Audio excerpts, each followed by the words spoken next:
Bu, maaf, mic-nya mati. Wah, iya, maaf ya.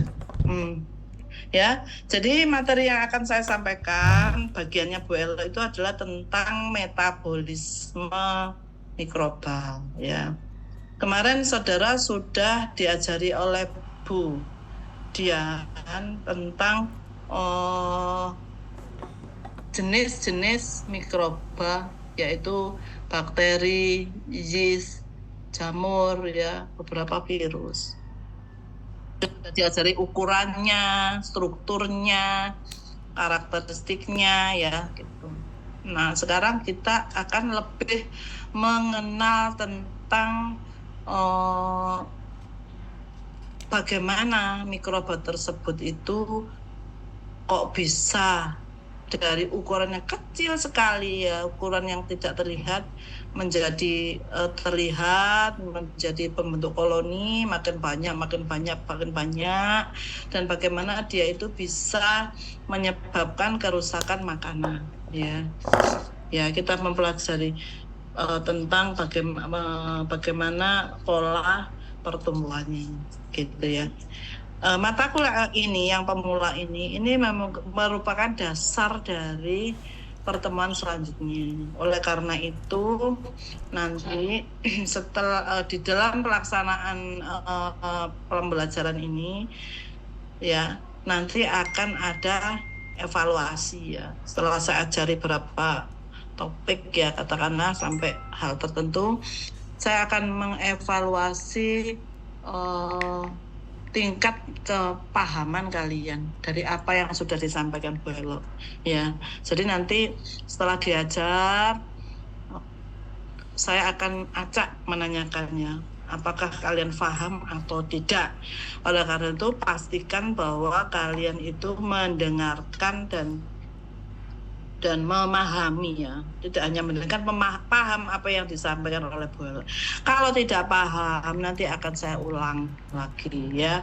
Perhatikan baik-baik, nanti kalau ditanya langsung jawab, tidak ada jeda, ya, tidak ada jeda harus harus diulang lagi, di mana kamu, akhirnya bilangnya Bu, ini sinyalnya sudah tidak ada jawaban sinyalnya, masalah, ya. Nanti kalian, ya, ini saya lakukan karena saya ingin memastikan bahwa kalian betul-betul paham tentang metabolisme mikroba, pertumbuhan mikroba, ya, karena ini adalah dasar dari mata kuliah selanjutnya, yaitu mikropangan 1, mikropangan 2. Itu, ya. Oke. Sekarang boleh boleh dimatikan, boleh kameranya. Nah, bismillah. Saudara sudah melakukan praktikum juga, bagaimana cara menghitung mikroba, bagaimana mikroba itu harus ditumbuhkan pada medium tertentu, kemudian setelah itu tunggu pertumbuhannya sampai 2 hari, 3 hari, ya, sampai setelah beberapa hari itu dia akan terlihat, ya. Ya, pada saat saya berikan pada media, ya, dari sampel, ya, diencarkan katakanlah 10 kali, 9 kali, ya, setelah dimasukkan itu kan nggak terlihat. Tapi setelah 3 hari, 2 hari, kenapa kok dia menjadi terlihat membesar, itu. Ya. Nah, kenapa dia seperti itu? Karena dia itu melakukan proses metabolisme, ya, di dalam selnya, ya. Ya, di dalam sel mikroba, ya, itu tanda mikroba itu hidup itu adalah bahwa dia melakukan proses yang dinamakan metabolisme, tanda-tanda kehidupan. Sama dengan kalian, tanda-tanda kehidupan manusia itu adalah dia makan, minum, ya, itu ada aktivitas, ya. Demikian juga mikroba, ya. Dia melakukan serangkaian proses metabolisme, di mana hasil-hasil metabolisme itu akan menghasilkan sel baru, ya. Nah, Selain metabolisme, mikroba mengalami metabolisme, juga ada pertumbuhan mikroba, ada sistem transportasi sistem. Jadi bagaimana mikroba itu melakukan proses transportasi makanan ke dalam sel. Ya. Kemudian faktor yang berpengaruh terhadap pertumbuhan mikroba.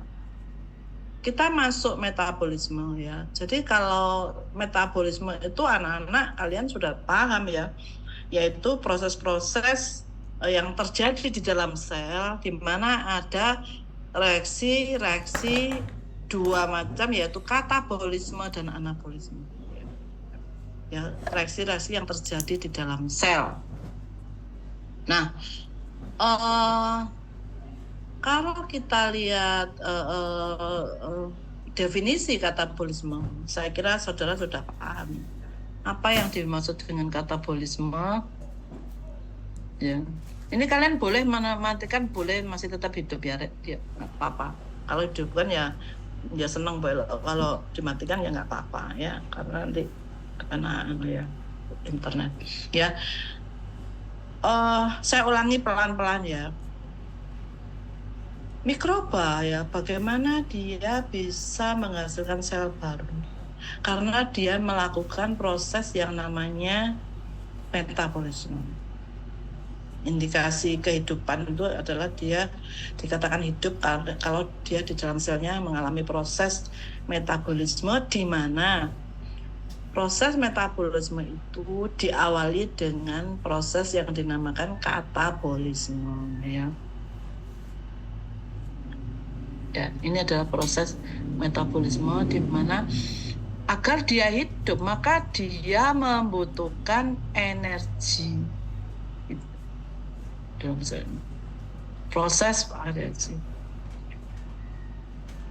Ada proses-proses di mana organisme memperoleh energi dari bahan mentah dari nutrisinya. Ya. Jadi energi dari mana ya? Sel itu butuh energi. Untuk apa energi ya? Energi nanti digunakan untuk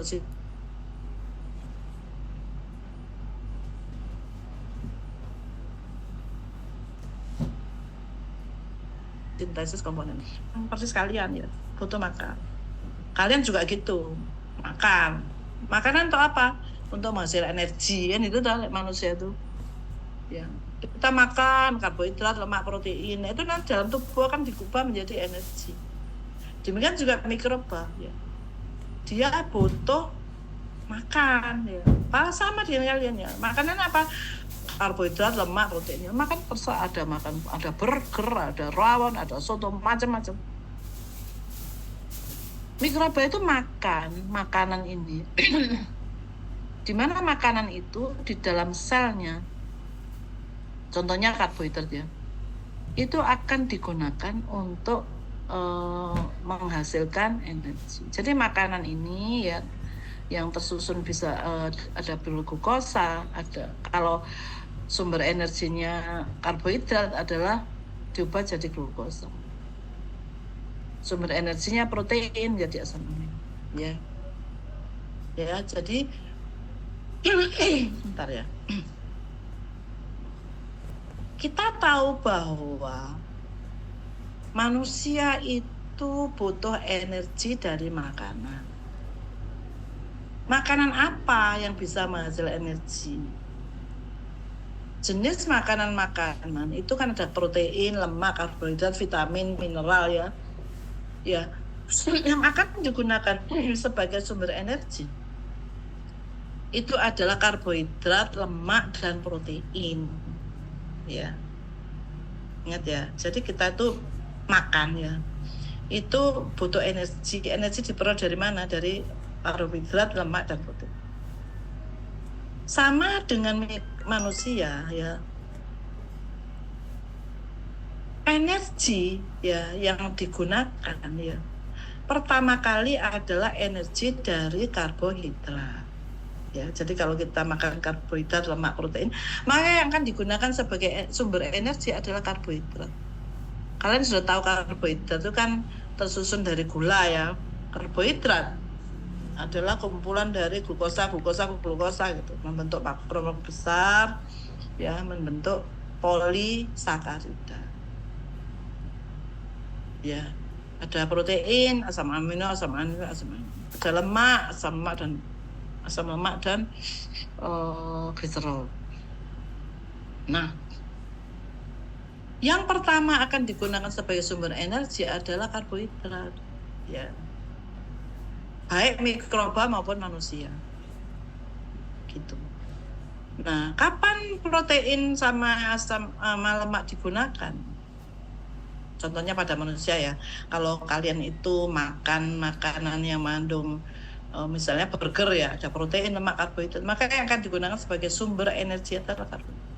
Tapi kalau kalian makan hanya protein tok, terus saya mau diet makan protein tok, nggak mau karbohidrat katanya bikin gemuk.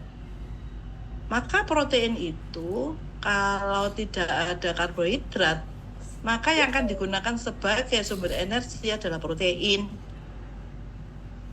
Demikian juga lemak ya, akan digunakan sebagai sumber energi adalah lemak. Itu dengan catatan kalau karbohidratnya nggak ada. Kalau ada, maka karbohidrat itulah yang akan digunakan sebagai sumber energi, gitu ya.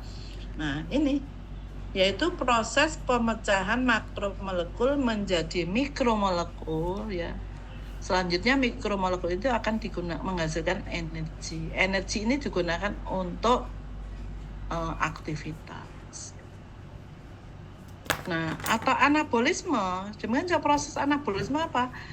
Nah, anabolisme ini adalah proses-proses sintesis. Kalau katabolisme itu memecah makromolekul menjadi mikromolekul, pati jadi gula nanti jadikan menjadi CO2H2O. Maka kalau anabolisme adalah prosesnya kebalikannya. Jadi adalah proses sintesis makromolekul. Bahannya dari mana? Dari gula dan energi. Kita masuk ke sini. Nah, coba kita ini lebih mudah lagi ya. Ini lebih mudah lagi. Ini adalah sel mikroba.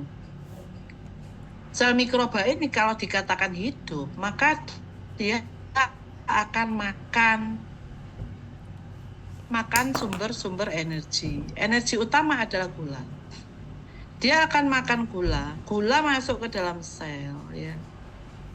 Glukosa ini akan diubah menjadi CO2 dan H2 kalau dia respirasi ya. Jadi ini C6, glukosa kan C6 ya. Ya. Agar menghasilkan energi harus dipotong jadi CO2 dan asam-asam organik.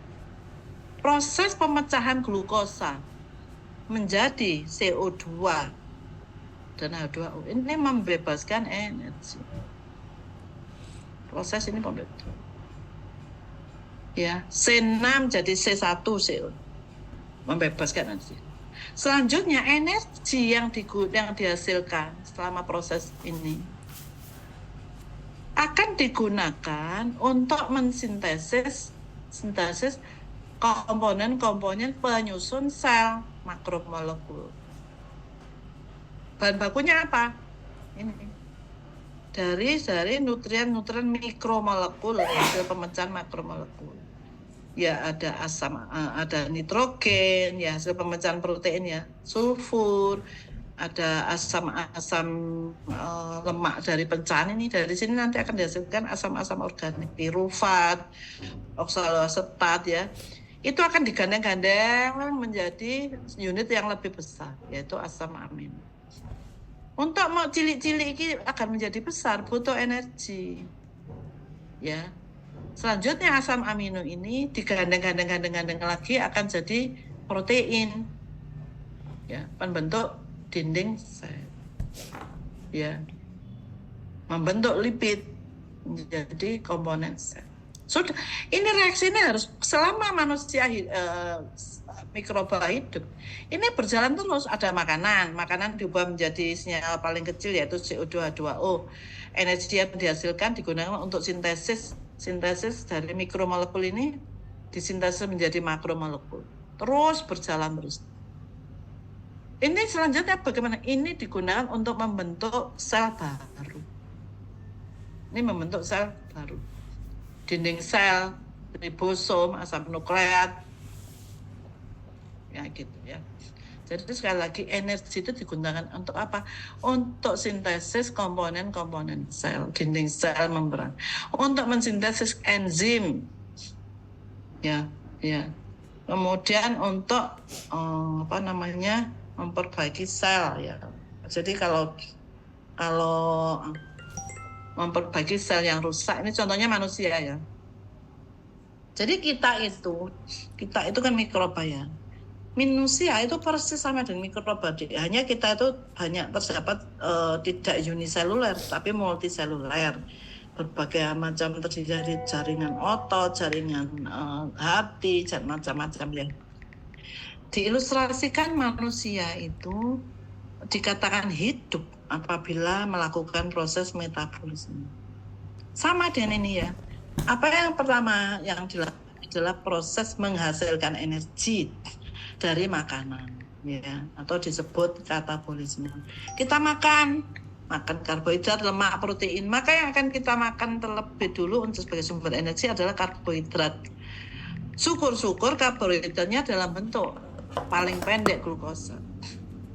Kalau kita makan pati, ya, tepung untuk jadikan sumber energi, maka tepung atau pati itu akan dipotong-potong dulu menjadi glukosa oleh enzim di dalam mulut, petialin, oleh enzim di dalam usus, dipotong menjadi glukosa. Ya, jadi makan pati itu nasi, tepung itu oleh mulut dipotong-potong jadi kecil. Setelah itu dia akan masuk ke dalam lambung, di dalam lambung itu dipotong-potong lagi jadi gula. Selanjutnya gula itu akan diserap di usus, diedarkan ke seluruh tubuh untuk menghasilkan energi. Tidak sel-sel yang menghasilkan energi apa ya, semua. Ada sel otak, sel otot, semuanya itu diberi gula oleh aliran darah. Aliran darah itu membawa gula dari usus digawa dinding ke dalam sel-sel menghasilkan energi. Ilustrasinya ya kayak begini.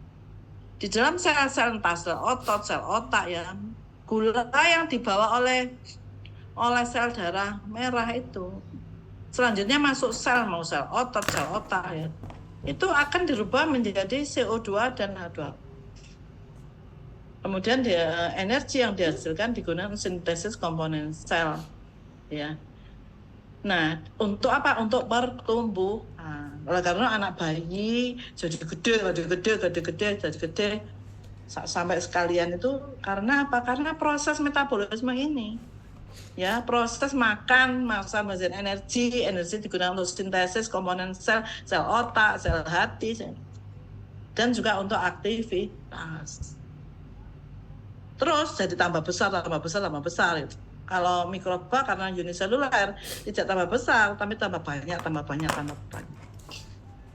Nah, bagaimana kalau pertumbuhan kalian kan sampai kalian dulu, saya kan nggak tumbuh lagi Bu, ini sudah full size ya. Dulu kan diajari bolok ITP ya. Kalian tuh sudah full size, nggak bisa tumbuh lagi. Karena sudah tidak bisa tumbuh lagi, maka sel-sel kalian itu, jaringan sel itu, sebenarnya yang terjadi adalah setiap berapa hari sekali rusak deh. Jaringan otot, jaringan pankreas, apapun tuh setiap berapa minggu sekali itu mengalami kerusakan. Karena mengalami kerusakan, maka digantikan oleh ini ya, dari tubuh kalian itu nanti membentuk ini. Untuk apa? Untuk mengganti sel-sel yang rusak, mempertahankan kondisi sel, memperbaiki bagian sel yang rusak ya. Seperti ya. Itu pada manusia. Kalau sekalian tuh ya kayak tumbuh lagi, kalau kecil bisa tumbuh. Oke. Nah, ini adalah definisi metabolisme, sama ya, proses seperti itu. Nah, kalau diberi gambar itu seperti ini ya. Katabolisme adalah proses pemecahan makromolekul nintapati, lemak, karbohidrat ya. Potong sampai menjadi unit yang paling kecil atau smaller unit. Ini bisa CO2, bisa asam pirufat, bisa macam-macam asam organik dan energi. Ya. Energi yang dihasilkan ini pada proses itu oleh sel digunakan untuk apa? Untuk menggabung-gabungkan ini smaller unitnya ini. Digabung-gabung lagi menjadi makromol, penyusun dinding sel. Proses namanya anabolisme, sintesis komponen sel dengan bantuan energi yang dilepas dari situ. Jadi kalau makromolekul menjadi mikromolekul membebaskan energi, kalau mikromolekul menjadi makromolekul butuh energi. Energi dari mana? Dari sini. Gitu gampang. Ini kalau di dalam sel kan gini. Katabolisme, nutrisi masuk ke dalam sel, gula, melalui proses katabolisme menghasilkan energi, ya, dan senyawa-senyawa mikronutrien.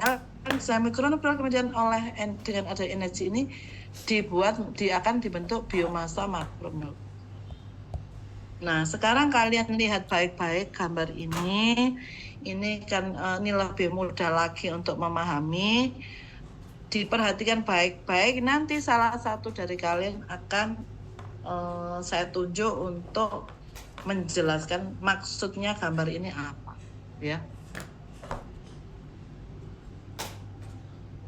Diperhatikan baik-baik dulu.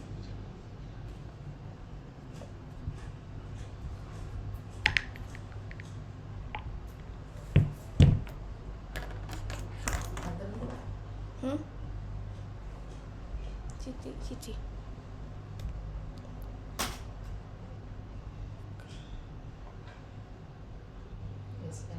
Habis.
Jadi yang pertama itu nutrisi itu masuk. Nah, nutrisi masuk nanti dia tuh dirubah menjadi small unit yang kecil dan juga energi. Ini kan energi sama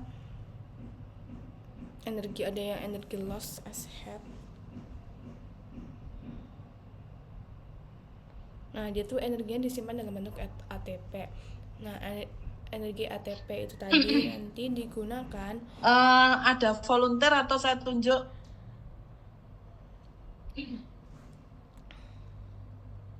Dalam proses anabolisme untuk menyusun molekul Saya tunjuk kecil ya. menjadi makromolekul. Coba siapa ya? Panji Dewa. Silakan Panji Dewa. Nah, Papa ngomong-ngomongin nanti kalau kalian kurang paham nanti saya ulang. Suara saya terdengar? Kedengaran, Bu. Mana Panji Dewa? Panji Dewa ada enggak?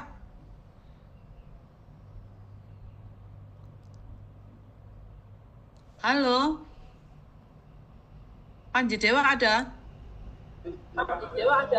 Halo Ibu.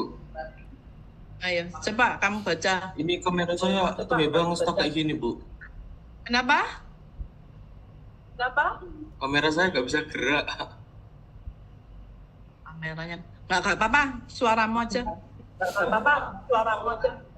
Iya Bu, ada apa Ibu? Ini terangkan gambar ini. Apa-apa, saat muni-munine, saat bunyi-bunyinya. Apa yang kamu pahami tentang gambar ini? Sebentar Ibu. Di dalam sel ini terjadi serangkaian proses yang namanya metabolisme, ya, yang terdiri dari katabolisme dan anabolisme. Wes terangno. Kalau setahu saya itu katabolisme itu yang dari nutrien itu kan masuk ke sel itu Bu, terus Ya, dibelah jadi molekul yang agak lebih kecil. ini bagus. Terus setelah dipecah itu dia menjadi ATP atau energi itu Ibu, energi use. Terus, Habis itu energi itu kan disimpannya dalam bentuk ATP Bu. terus, Terus nah, energi itu ada sebagian yang hilang itu karena panas yang energi loss as heat itu. ya, ada yang digunakan untuk aktivitas ya, Nah, hilang. Terus, oke. Terus itu kan katabolisme, terus lanjut ke anabolisme atau penyusunan ya, apa namanya? Dia itu makromolekul ya. pakai molekulnya yang molekul yang bisa dari tadi yang sebagian energi yang masih ada, terus dibangun lagi ke molekul yang agak besar atau makromolekul Ya. itu Bu, large building Ya. block makromolekul. Nah, di proses ini tuh butuh ATP Bu. Ya, bagus. Habis itu ATP-nya itu diubah menjadi ADP itu Ibu. Benar Ibu? Ya, terus Terus apa lagi Pak? terus ini. Nah, ini terang no. Ini menjadi ini apa? Itu pembuatan itu Hasil dari Anabolisme. hasil dari anabolisme bukan Bu? ya. Ini terus untuk apa ini? Makromolekul ini? Digunakan untuk apa? Jadi Untuk bentar Ibu. Untuk penyimpanan energi itu bukan Ibu? Kamu mau ngomong jawab-jawab dewe untuk apa? Coba lihat panahnya tuh loh, Dek. Eh, Makromolekul itu kemudian digunakan untuk ya, untuk apa?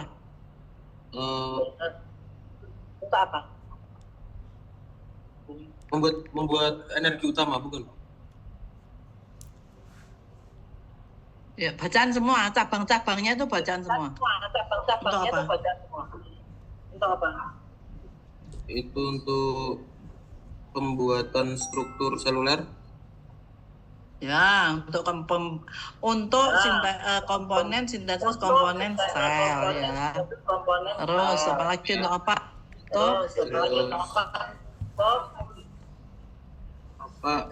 Proses pembuatan sel. Untuk pertumbuhan ya, memang serat bahasa Inggris. Pertumbuhan. Kalian harus hafal walaupun harus tetap bisa bahasa Inggris ya. Untuk pertumbuhan sel ya. Untuk pertumbuhan Kemudian selain itu ini loh Dek, kan dari mikromolekul menjadi makromolekul. Jadi asam-asam organik menjadi lemak, protein, karbohidrat. Ini nanti digunakan untuk menyusun komponen sel. Untuk pertumbuhan, untuk simpanan gitu ya. Ya, secara umum saudara sudah agak paham, nanti diperpahami lagi ya. Ya, sudah bagus. Selanjutnya Elsa Indiarto, jelaskan lagi lebih jelas, lebih detail. Jadi yang pertama itu kan nutrisinya kan masuk Ibu, terus nanti dia dipecah melalui proses katabolisme, di mana nanti molekul yang kompleks itu menjadi molekul yang lebih sederhana. Nah, nanti dari proses ini nanti dihasilkan energi yang berupa ATP itu tadi, Ibu. Terus nanti juga ada sebagian yang hilang sebagai panas. Ya, terus? Kemudian energi yang tadi itu kan disimpan kan, Bu, buat jadi sumber tenaga bagi selnya. Terus nanti lanjut lagi ke kanannya tuh proses anabolisme, yaitu proses di mana penyusunan molekul sederhana itu menjadi molekul yang lebih kompleks atau yang dinamakan makromolekul. Nah, proses ini kok nanti butuh energi. Jadi nanti sehingga si ATP-nya itu nanti berubah menjadi ADP. Nah, kemudian si yang makromolekul itu nanti digunakan untuk membentuk struktur sel. Seperti membran sel buat tumbuh, sama ada yang karbohidrat sama lipid itu, Ibu. Terus nanti yang karbohidrat sama lipid digunakan lagi untuk anabolisme. Ya, saya anggap ini mewakili ya, sudah pinter alhamdulillah. Yang tadi juga sudah bisa sebenarnya. Nah, ya ini jadi seperti manusia ya. Jadi makan ya butuh energi juga untuk anabolisme, untuk sintesis komponen-komponen sel. Kalau ini dari makromolekul menjadi mikromolekul, selanjutnya ini bahan-bahan ini digabung-gabung lagi menjadi lemak, protein, karbohidrat ya. Untuk apa? Untuk menyusun dinding sel, membran sel, untuk aktivitas pertumbuhan. Kalau sudah selesai, sebagian digunakan sebagai sumber untuk timbunan untuk simpanan. Jadi kalau kalian makan karbohidrat, setiap orang itu kan punya kebutuhan energi tertentu ya, rata-rata 2000 kalori ya, 2400 kalori tiap hari harus terpenuhi ya. Untuk apa? Ya untuk aktivitas, untuk pertumbuhan itu. Tapi kalau karbohidratnya itu banyak, maka karbohidrat yang kalian makan itu akan diubah menjadi simpanan lemak, tambah gemuk ya. Ya walaupun nggak makan lemak, tapi makan karbohidrat tambah lemu. Nah ini nanti kalau suatu saat nggak ada makanan, kalau puasa ya Kak mangan ya. Gak puasa lah, gak makan, saya gak makan 2 hari. Kan setiap hari harus ada energi yang harus dibakar untuk aktivitas ya. Kalau nggak ada makanan, baru ini simpanan energi dalam bentuk lemak dalam tubuh kita ya, dalam bentuk karbohidrat itu diubah ya jadi energi. Oleh karena itu kalau nggak makan sampai 2-3 hari tambah kurus. Karena simpanan energimu itu ya, yang tadinya disimpan dalam bentuk lemak dalam tubuh, karena nggak makan, maka dipecah jadi energi. Ya. Nah, ini adalah gambaran yang lebih gampang lagi ya, lebih mudah lagi, yaitu kalau dibentangkan kayak gini, maka proses simple model of metabolisme yaitu ada glukosa ya, nutrient from internal pathway, jadi makanan itu masuk ke dalam sel, kemudian di dalam sel glukosa ini akan dipecah menjadi senyawa-senyawa yang lebih kecil ya, yaitu melalui proses yang namanya glycolysis, Krebs cycle, respiratory chain, dan fermentasi ya. Jadi untuk memecah gula menghasilkan energi itu ada rangkaian prosesnya, yaitu yang pertama glikolisis ya, ada rangkaian proses glikolisis, setelah itu siklus Krebs, kemudian sistem respirasi, transaksi elektron, dan fermentasi. Di sini akan dihasilkan energi. Nah, energi ini digunakan untuk apa ya? Untuk proses anabolisme. Use energi apa ini? Proses sintesis makromolekul dari bahan apa? Dari bahan-bahan pecahan. Di sini ada dalam proses ini ada dihasilkan pirufat, asetil-CoA, gliseraldehid, digabung dengan ada energi dihasilkan asam amino, gula, asam nukleotik, ya. Jadi ini ya hasil-hasil samping proses ini, yaitu ini digabung-gabung jadi ini. Selanjutnya ini ya ini asam amino ya, gula, asam amino, nukleotida. Selanjutnya digabung-gabung lagi asam amino ini ya, butuh energi. Asam amino jadi protein, gula menjadi peptidoglikan, nukleotida jadi RNA, asam lemak kompleks lemak, makromolekul. Selanjutnya ada proses lagi, proses anabolisme ini pembentukan dinding sel, pembentukan ribosom ya, sehingga sampai dihasilkan mikroba baru ya, sel baru gitu ya, seperti itu.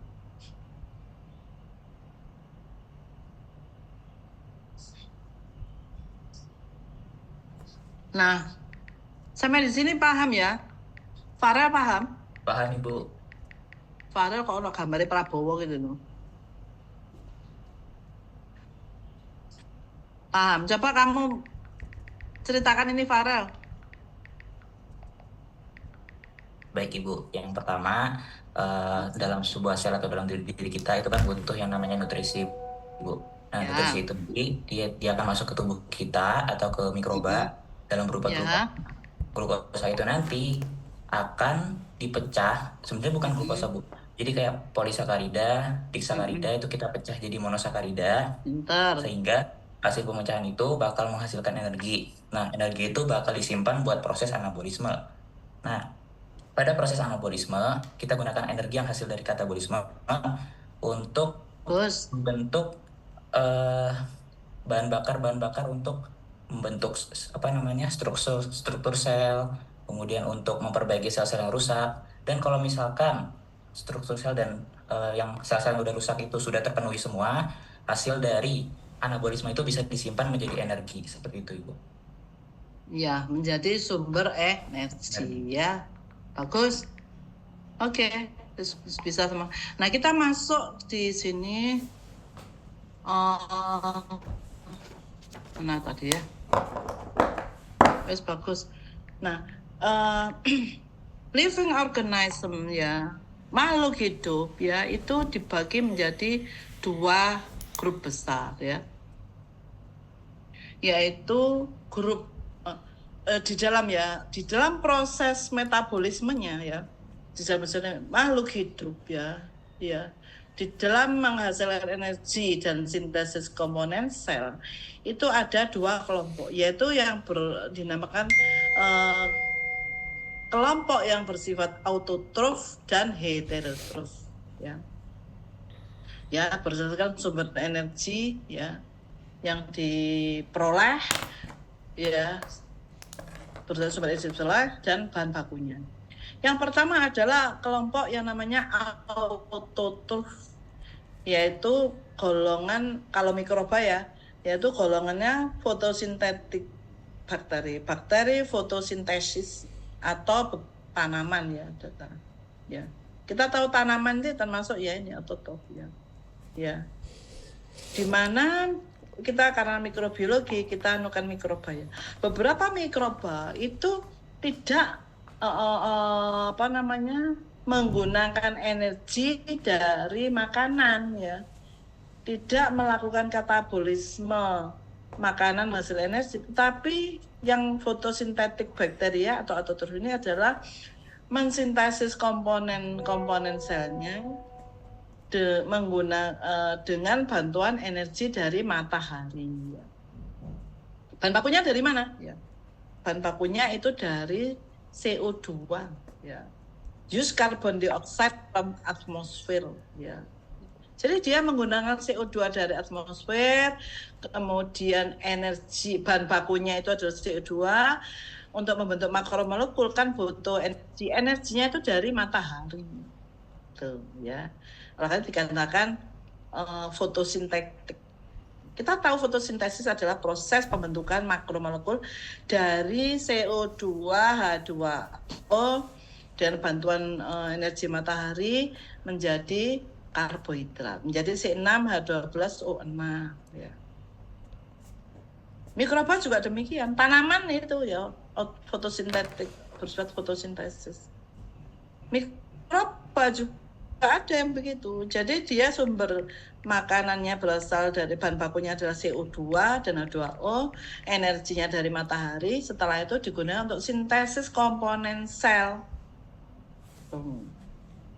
Ya. Paham ya?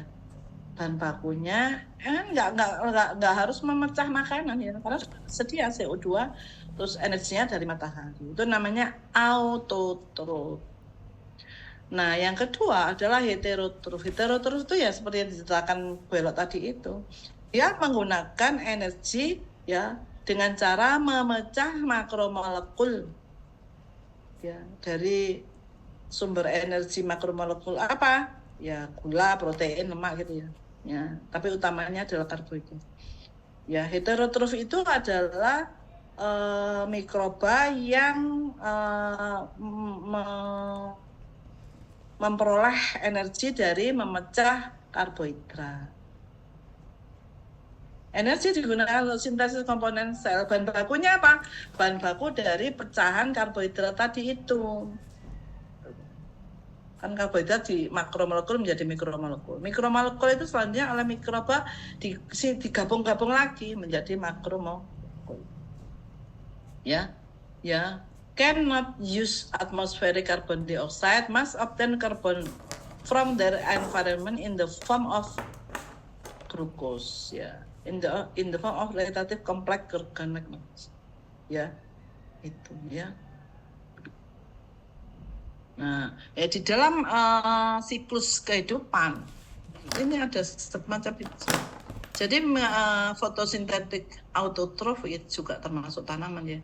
Itu mensintesis makanannya, membentuk makromolekul dia, ya komponen selnya ya. Itu dengan CO2 dengan matahari. Jadilah senyawa organik. Ya bisa makromolekul ya. Sedangkan yang makhluk yang heterotrof dia menggunakan senyawa organik ini digunakan untuk sumber energi ya. Energi ya digunakan untuk sintesis komponen sel ya. Bahan bakunya apa ya dari sini sendiri pecahan ini dan butuh oksigen. Hasil akhirnya apa? CO2. CO2 di udara digunakan oleh ini untuk menghasilkan ini. Ini digunakan oleh ini. Ini menghasil CO2. CO2 digunakan ini menghasilkan ini. Gitu ya, terjadi life cycle. Ya, microorganism itu adalah autotrof, self feeder, makan sendiri, mandiri nih, dan heterotrof ya. Making on of food by reducing ya. Jadi sumber makanannya CO2, sumber makanannya adalah senyawa-senyawa organik. Nah, sekarang tadi teman saya atau saudara tadi sudah bisa ya. Bagaimana mikroba memperoleh makanan ya? Dia kan kecil banget selnya ya. Sementara makanan di luar itu berbentuk kompleks. Kalau ini misalnya ini karbohidrat, ini protein, ini lemak, ya. Nggak bisa masuk ke dalam sel. Karena selnya kecil. Nah, agar bisa digunakan sebagai sumber energi, maka sel mikroba ini akan memecah makromolekul ini menjadi mikromolekul. Bagaimana caranya? Dia akan mengeluarkan enzim. Ya, enzim. Enzim yang dikeluarkan ini sangat tergantung pada ini ya, pada senyawa ini.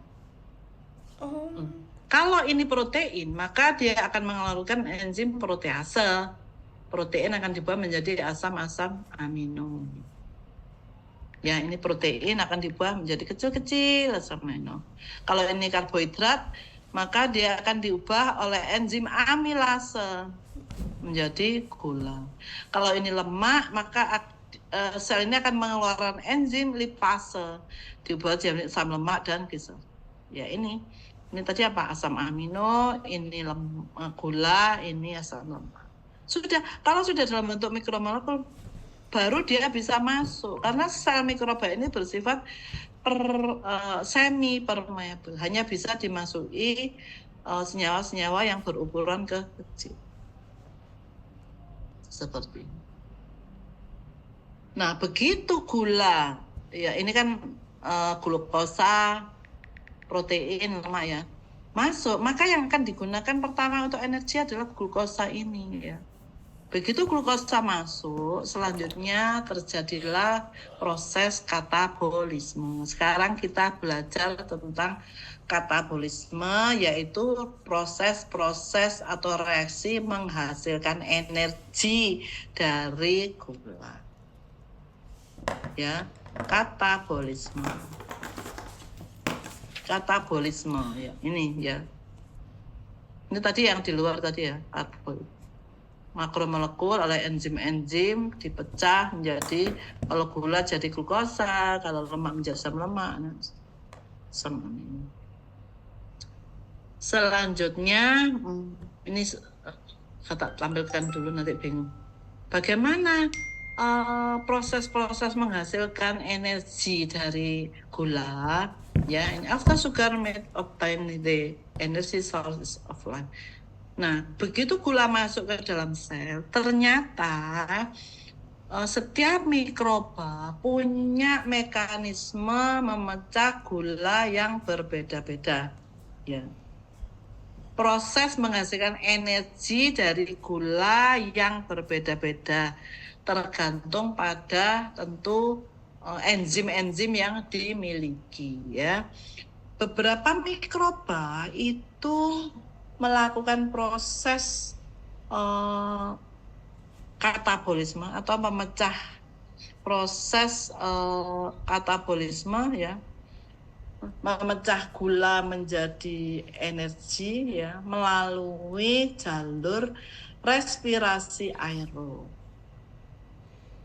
Ada mikroba juga yang tidak melalui ini, tapi dia melalui jalur respirasi anaerob.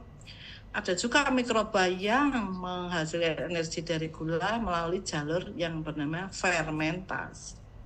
Ya, beberapa mahasiswa itu mengartikan anaerob itu sama dengan fermentasi. Ini tidak sama ya.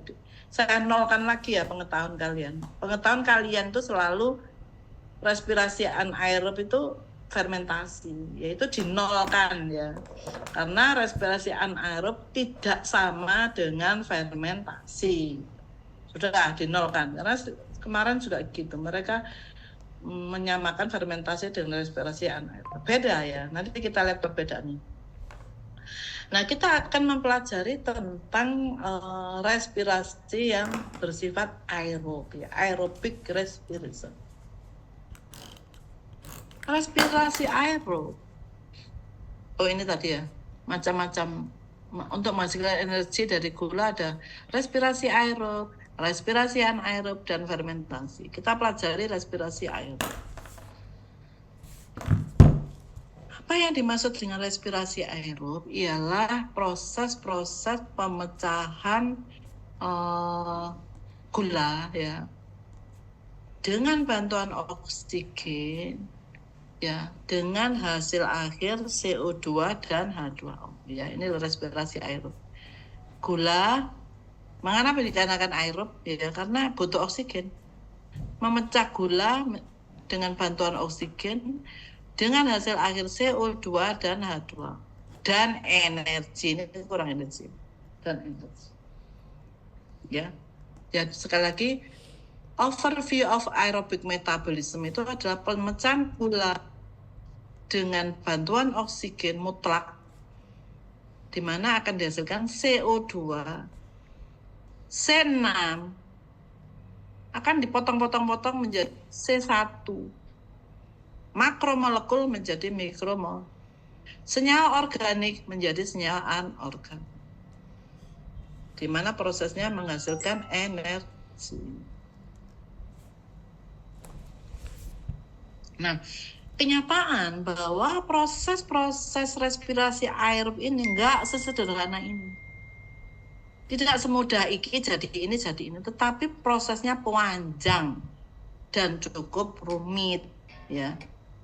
Beberapa tahapan yang harus dilalui ya dalam proses ini, yaitu yang pertama adalah ada tahap glikolisis, yaitu pemecahan gula menjadi asam pirufat terlebih dahulu.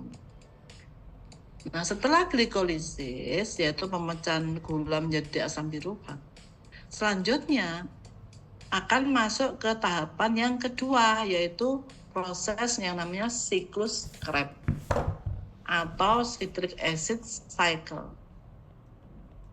Proses siklus Krebs atau ya. Jadi dari glikolisis ini akan dihasilkan pirufat ya. Dia akan masuk ke siklus Krebs. Selanjutnya dari siklus Krebs ini dihasilkan energi akan masuk di sistem transportasi elektron. Mari kita lihat bagaimana sih bagaimana tahapan yang dimaksud dengan glikolisis itu bagaimana? Karena tidak semudah ini. Ya, ini kan glikolisis, pemecahan gula jadi pirufat. C6 menjadi C3 dua kali. Ini nanti dulu gampang ini. Biar nggak kelihatan rumit, maka kalian langsung. Nah, ini adalah tahapan glikolisis yang sebenarnya di mana untuk memecah gula C6 ya. Ini glukosa ya. Nah, ini kok nggak kelihatan dari sini ya.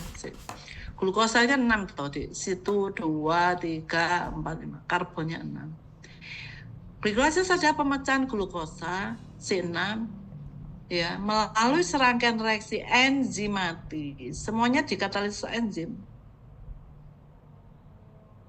C6 dipecah-pecah berbagai macam enzim ya, ada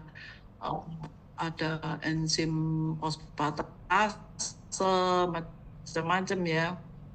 Di mana dari C6 ini melalui proses yang cukup rumit, ini nggak usah bawa pelajari ya, tapi hanya bolanya menunjukkan bahwa tidak semudah itu prosesnya, tetapi banyak sekali enzim yang bekerja sampai dihasilkan C3 dan C3.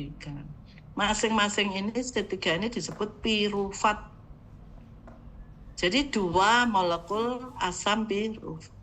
Ya, jadi glikolisis pemecahan makromolekul banyak gula menjadi 2 pirufat. Ya, ingat ya. Nah, selanjutnya begitu di dalam ini terjadi di sitoplasma. Selanjutnya pirufat di sitoplasma ini agar untuk menghasilkan energi akan masuk ke mitokondria. Nah, ini ya, pirufat ya, ini pirufat ya. Sebentar ya. Pirufat ya, pirufat itu kan C-nya 3 ya. Dia bagaimana cara menghasilkan energi dari pirufat? Maka dia harus masuk ke dalam siklus Krebs. Ini siklus yang berputar terus. Dia harus masuk di sini. Karena pirufat itu C-nya 3 ya, maka dia harus dipotong dulu menjadi 2 agar bisa bergabung dengan oksaloasetat menjadi C6. Ini 4 toh, ini 6. Nah, maka harus ada 2C ya, yaitu dari mana? Dari pecahan pirufat ya, di mana pirufat itu karena C-nya 3, C1-nya itu dibuang, dipotong ini. Dihilangkan C-nya. Sehingga menghasilkan 2C yang dinamakan asetil-CoA. Ya, jadi sekali lagi pirufat dari glikolisis itu agar bisa menghasilkan energi, maka akan dibawa ke mitokondria. Di sana ada sistem siklus Krebs. Agar bisa masuk siklus Krebs, pirufat karena C-nya 3, maka harus dipotong C-nya menjadi CO2 lepas. Akhirnya menjadi C-nya 2C, namanya asetil-CoA. Ada tambahan CoA dulu. Ya. Karena dari C3 menjadi C2 itu dilepaskan energi. ya dalam bentuk ion H ya atau elektron. Setiap perubahan dari pirufat menjadi asetil CoA itu melepas ion H+, diterima oleh NAD menjadi NAD, ya melepaskan energi, diterima oleh siapa? NAD. Energi dalam bentuk apa? Ion H+. Sudah, asetil CoA selanjutnya gabung dengan oksaloasetat ya menjadi sitrat. Sitrat ini C6 diubah menjadi isositrat. Ya. Selanjutnya di dalam siklus Krebs ini yang pasti ya. Isositrat ini akan diubah menjadi alfa ketoglutarat. C-nya berapa ini? 5. Ya, isositrat agar bisa masuk ke alfa glutarat maka harus dipotong dulu satu C-nya. Jebret, C-nya itu dibuang dalam bentuk CO2. Proses perubahan isositrat menjadi glutarat itu dilepaskan energi. Energi dalam bentuk apa? Ion H+ atau elektron. Ion H+ saja deh, nggak usah elektronnya. Ion H+ ini, senyawa berenergi tinggi ini diterima oleh NAD. Ya. Agar ini bisa ke sini, harus ada yang menerima H-nya. Hanya siapa yang menerima adalah NAD. Sehingga begitu menerima H, NAD menjadi NAD.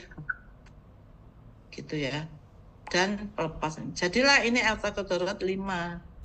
Selanjutnya 5 itu akan diubah menjadi suksinil CoA 4. Maka di sini dilepaskan 1 CO2 dan dilepaskan H+ atau energi diterima NAD menjadi NAD. Ini juga ini ya. Pelepasan H+ diterima oleh H+ oleh NAD menjadi NAD. Terus deh muncul terus suksinil. Kumarat jadi malat. Nah, malat menjadi oksaloasetat ini melepaskan ion H+ apa energi diterima oleh menjadi. Sepanjang kita makan, ada makanan, ya selalu akan dihasilkan pirufat. Pirufat agar bisa dihasilkan energi, ya. Pirufat yang ada di dalam sitoplasma itu ya, agar bisa dihasilkan energi diubah menjadi asetil CoA. Asetil CoA akan masuk dalam siklus ini ya, ya. Maka akan dihasilkan beberapa energi ini. Bes. Munyer terus ini, munyer terus. Ya, kalian itu siklus Krebs di tubuhmu itu munyer terus gini sepanjang kalian makan ya. Ya, sepanjang kalian makan. Tetapi ada faktor lain yang penting lagi. Tadi disampaikan bahwa respirasi itu butuh oksigen. Harus ada oksigen. Oksigennya digunakan untuk apa? Ya, digunakan untuk mengambil HH ini loh. Hanya ini diambil oleh oksigen. Hanya ini. Loh, kenapa kok diambil? Ya, diambil kenapa? Agar NAD-nya ini, H ini bisa berubah menjadi NAD. Hanya diambil oksigen. Nah, begitu dikasihkan oksigen, ini kan berubah menjadi NAD. Gunanya apa? Menerima elektron yang dilepas di sini lagi menjadi NAD. Hanya berikan oksigen, balik NAD menerima H dari sini, kayak NADH, kasihkan oksigen hanya balik lagi seperti ini. Ini menerima H, jadi ini munyerai. Ini juga munyerai. Diterima oksigen hanya itu. Ini juga itu ya. Nah, oksigen kalau digambarkan bagaimana cara menerima H+ dan NAD. Nah, ini gambarnya seperti ini. Ini karena ada oksigen tuh. Agar bisa menerima ion H+ ya dari NADH ini. Maka kumpulan NAD ini di poolnya ini ada 10 H+ dan 2 H+ dari sini. Dia akan masuk ke dalam namanya sistem transportasi elektron. Di sini proses pemberian atau penangkapan H+ oleh oksigen. H+ itu diberikan oksigen, ya ini 12 H+, sehingga oksigen menangkap H+, hasilnya adalah H2. ya. Jadi reaksi-reaksi glukosa ya untuk menghasilkan energi ya. Glukosa ini kalau dipecah untuk menghasilkan energi akan melalui proses glikolisis, siklus Krebs, di mana di dalam proses ini akan dihasilkan 6 CO2 dan 6 H2O plus energi. Tuh. Jadi gambarannya adalah C6H12O6 plus oksigen. Hasil akhirnya adalah 6 CO2 dan 6 H2O dan energi. Reaksi-reaksi ini disebut reaksi respirasi aerob. Mengapa aerob? Karena yang menerima H+ tadi itu, yang menerima H+-nya ini ya, itu adalah oksigen. Yang mengambil H+-nya ini agar bisa balik sini itu oksigen.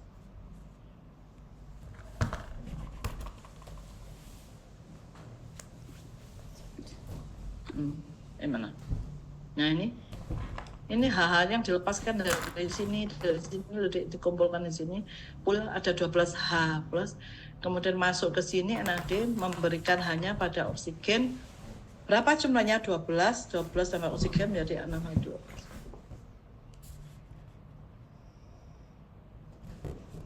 Itu ya. Sampai di sini paham? Ini namanya respirasi aerob, di mana oksigen ini disebut sebagai penangkap elektron. H+ sama elektronnya. Jadi aseptor elektron. Ini elektron, Dek. Ada oksigen itu dinamakan aseptor elektron terakhir. Menjadi nama itu. Seperti kalian ya. Kalian tuh makan, menghasil gula dimasukkan ke dalam sel-sel tubuh. Di dalam sel-sel tubuh, gula akan diubah menjadi CO2, H2O, dan energi. Nah, proses pembentukan gula menjadi CO2, H2O itu butuh oksigen. Untuk apa oksigen? Untuk menerima elektron-elektron yang dihasilkan tadi. Ya, jadi mengapa kalian tuh bernafas ya membutuhkan oksigen dan setelah itu mengeluarkan CO2 dan H2O. Karena harus ada oksigen. Kalau nggak ada oksigen bagaimana? Ya. Sini ya. Sebenarnya ini nggak ada oksigen, ya nggak ada yang menerima ini. Terus apa yang terjadi dengan perputaran ini? Florencia, kira-kira kalau nggak ada oksigen apa yang terjadi dengan siklus Krebs ini? Karena dari awal dia sudah ada oksigen, jadi di tahap yang masih bentuk isositrate itu kehambat stuck di tahapan itu, jadi nggak bisa lanjut ke selanjutnya itu. Bagus ya. Tidak hanya ini ya, tidak hanya sesuatu ini juga nggak bisa ke sini, ini juga nggak bisa ke sini, ini juga nggak sini, karena nggak ada yang terima. Bagus ya. Apa yang terjadi? Berhentilah seluruh proses siklus ini. Berhenti. Karena ini nggak bisa menerima elektron, nggak bisa menerima elektron ini. Ini nggak bisa menerima elektron, nggak bisa menerima H+ ini. Berhenti semuanya. Oleh karena itu, makhluk hidup itu ya, kalau nggak ada oksigen ya, coba irungmu dipites gini ya, gak bernapas kira-kira 5 jam. Mandek. Berhenti semua ya. Ya disekap selama sehari ya sudah. Ya budal. Itu ya. Paham? Bagus Florencia. Ya. Wes ya. Sudah tahu ya. Ini adalah respirasi aerob, di mana penerima elektron terakhirnya adalah oksigen. Aseptor elektron terakhirnya adalah oksigen. Ya, sudah tinggal sedikit. Sekarang kita balik lagi definisi. Nah, ya. Nah, sekarang kita respirasi anaerob. Apa yang dimaksud? Ini adalah beberapa mikroba ya. Sebagian besar mikroba itu melakukan proses respirasi aerob karena kan di udara itu penuh dengan oksigen. Jadi mikroba yang tumbuh pada makanan kita itu hampir sebagian besar itu melakukan proses respirasi aerob, menggunakan oksigen ya untuk menerima elektron yang dihasilkan selama proses-proses siklus Krebs itu. Nah, bagaimana dengan respirasi yang anaerob? Ya, anaerobic respiration itu adalah beberapa mikroba itu yang tumbuh di daerah tertentu yang sedikit sekali oksigennya, maka dia itu melakukan kehidupannya dengan mengandalkan senyawa-senyawa anorganik selain oksigen, di mana final elektron aseptor, penerima elektron terakhirnya itu bukan oksigen tetapi senyawa anorganik yang lain, bisa nitrat, nitrit, nitrous, ini SO4, ya, yang ada di lingkungannya. Jadi dia tetap melakukan glikolisis, diskursus, tapi yang menerima elektron terakhirnya itu bukan oksigen tetapi senyawa anorganik selain oksigen, ya. Ya, contohnya Pseudomonas ya, menggunakan nitrat sebagai penerima H+, ya. Contoh lagi ya, nitrat untuk produksi energi dalam proses metabolisme. Aerob itu kan oksigen yang menerima, tetapi anaerobik adalah senyawa-senyawa anorganik lain, bisa sulfat, nitrat. Contohnya ini kan elektron tadi kan yang dilepas, yang berikatan dengan NADH tadi, hanya itu diberikan pada nitrat, bukan kepada oksigen. Jadi ini dan H2O. Ya, beberapa mikroba hanya ion H+ NADH-nya diberikan pada sulfat, ya, sehingga jadilah seperti ini. Oke, intinya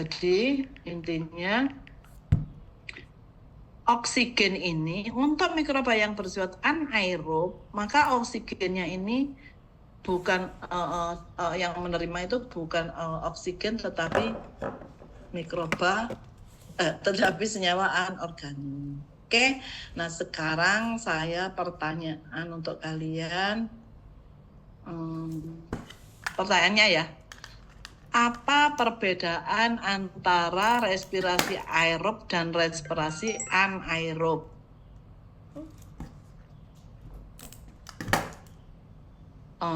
Nadia Safa. Jadi kalau perbedaannya secara garis besar, kalau aerob itu membutuhkan oksigen, banyak oksigen. Kalau sedangkan anaerob itu butuh sedikit oksigen. Dan nanti hasil akhirnya itu, kalau misalnya aerob, dia itu penerima elektron terakhir itu berupa oksigen. Tapi kalau anaerob, penerima elektron terakhir itu senyawa anorganik. Bagus, pinter. Alhamdulillah. Sip. Elsica. Anjing. Apa, Elsica? Pertanyaannya sama. Apa beda aerob dan respirasi anaerob? Ya, kalau respirasi aerob itu membutuhkan oksigen sebagai aseptor elektron terakhir. Kalau anaerob itu tidak membutuhkan banyak oksigen. Ya. Terus gimana respirasi anaerob? Siapa yang menerima elektron terakhirnya?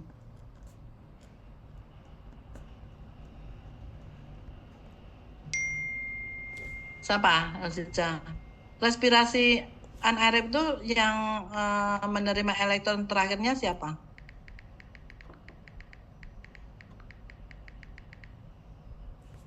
Kalau aerob tadi itu kan yang menerima elektron terakhirnya Jaringan saya yang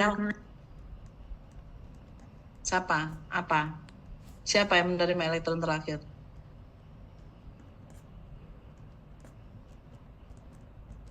Yang aerob menerima oksigen terakhir. Yang anaerob itu siapa yang menerima?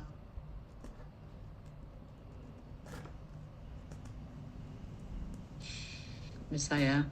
Putri Akila. Senyawa anorganik.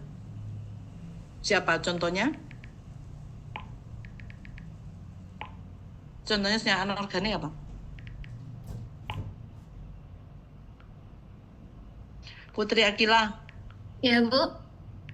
Ya, terangkan apa beda aerob dan anaerob respiration. Kalau misalkan aerob, dia itu memerlukan oksigen, terus dia berlangsung melalui glikolisis, siklus Krebs, sampai transfer elektron. Terus dia hasil akhirnya CO2 dan H2O. Kalau misalkan respirasi anaerob, dia itu nggak memerlukan oksigen, dan hasil akhirnya itu senyawa anorganik. Perbedaan yang utama loh di apa aerob dan anaerob. Penerima elektronnya siapa? Aerob dan anaerob. Penerima elektron. Kalau aerob itu penerima elektron terakhirnya siapa? Kalau aerob itu penerima elektron terakhirnya dia ini Siapa? O2. Ya, bagus. Kalau anaerob? Anaerob itu dia senyawa anorganik. Ya, contohnya apa?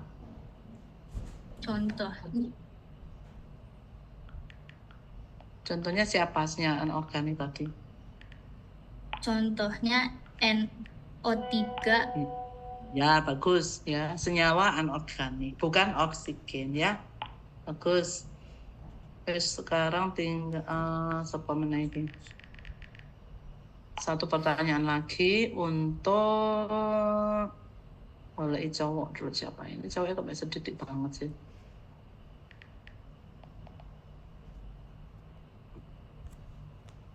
Farel, pertanyaannya adalah proses-proses di dalam respirasi aerob itu ada 3 ya. Respirasi. Apa saja 3 tahapan proses? Setahu saya ada 4 Bu dulu di SMA saya diajarin. Yang pertama glikolisis. Apa ini di SMA yang diajari belok tadi ini loh? Oke Bu. Yang pertama glikolisis. Kamu tuh diajari asam pirufat dan juga 2-NADH. Kemudian asam pirufat itu bakal dijadikan 2-asetil-CoA dulu, baru bisa dimasukkan ke siklus Krebs. Kemudian bahan untuk 2-asetil-CoA itu bakal ditransfer elektron menjadi 10-NADH dan juga 2-FAD. 2-asetil-CoA tadi itu akan menghasilkan 2 ATP, 4 CO2 dan juga 6 NADH serta 2 FADH2. Kemudian setelah siklus Krebs itu kita langsung ke transfer elektron. Bahan dasarnya 10 NADH yang dari siklus Krebs dan juga glikolisis serta 2 FADH yang dijadikan 34 ATP serta 6 H2O Ibu. Ya, bagus. Terus yang ketemu 4 tahapan tuh mana? Apa nama? Pertama siklus glikolisis. Glikolisis, kedua dekarboksilasi oksidatif. Bagus. Terus apa lagi? Terus baru siklus Krebs dan yang terakhir transfer elektron. Loh. Karboksilasi oksidatif 4 ya berarti kamu? Iya. Jadi itu ada 3 ya. Dekarboksilasi oksidatif itu sama dengan siklus Krebs ya. Jadi ini loh yang Mbak maksud tadi kok jadi 4 itu. Nah ini siklus Krebs ini mengapa disebut dekarboksilasi oksidatif itu karena dia sistem melepaskan ini dekarboksilasi. Terjadi pelepasan gugus karbon ya, oksidatif ya, jadi proses ini. Jadi 3 ya. 1 siklus Krebs, 1 glikolisis, 2 siklus Krebs atau dekarboksilasi oksidatif. Jadi saudara bilang dekarboksilasi oksidatif boleh, atau siklus Krebs boleh, atau citric acid ya, cycle boleh, siklus asam sitrat boleh ya. Nah setelah itu sistem transportasi elektron ya, sudah bagus, masih sama-sama ingat. Tapi yang sistem dekarboksilasi oksidatif itu sama dengan siklus Krebs, sama dengan sistem citric acid siklus citric acid ya, gitu ya Dik ya. Bagus. Baik Bu, terima kasih. Ya, bagus sekali. Sampai apal NAD-NAD-nya tuh ya keren ya.